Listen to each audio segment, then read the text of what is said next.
under siege. A call to rise, resist, and defend the judiciary. That is what we are doing today. There is frightening and ominous clouds now loom over our republic as we march today. It's so clear that the 1992 Constitution, the sacred covenant that binds us as a free and sovereign people, is under assault. The very institutions entrusted with safeguarding our liberties are being infiltrated, manipulated, and desecrated. A ruthless cabal determined to cling to power at all costs. A third-term agenda.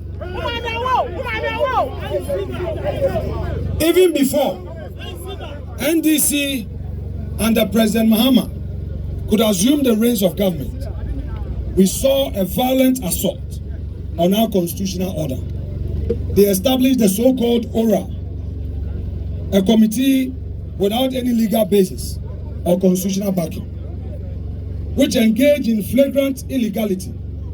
That was the opening salvo in what has now become a full-blown campaign to dismantle our sacred democratic foundations. Under candidate Mahama's leadership, the NDC deployed mercenaries and thugs to polling stations and collation centers across the country. And we all know what happened late last year. Honorable Ekuya Efriye, who has warned Ablekumanoff, the EC is asking for security to enable them declare. NDC is saying they are not going to provide security. What is preventing the IGP,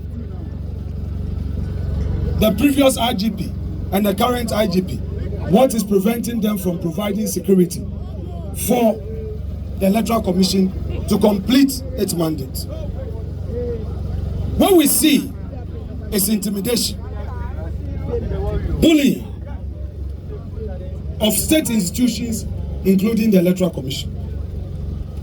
These mercenaries and thugs did not only brutalize our parliamentary candidates, agents, and supporters, they mutilated our nation. They inflicted physical harm, burned down Electoral Commission offices, and destroyed vital public property. Yet, to this day, none of them has been held accountable in a court of law.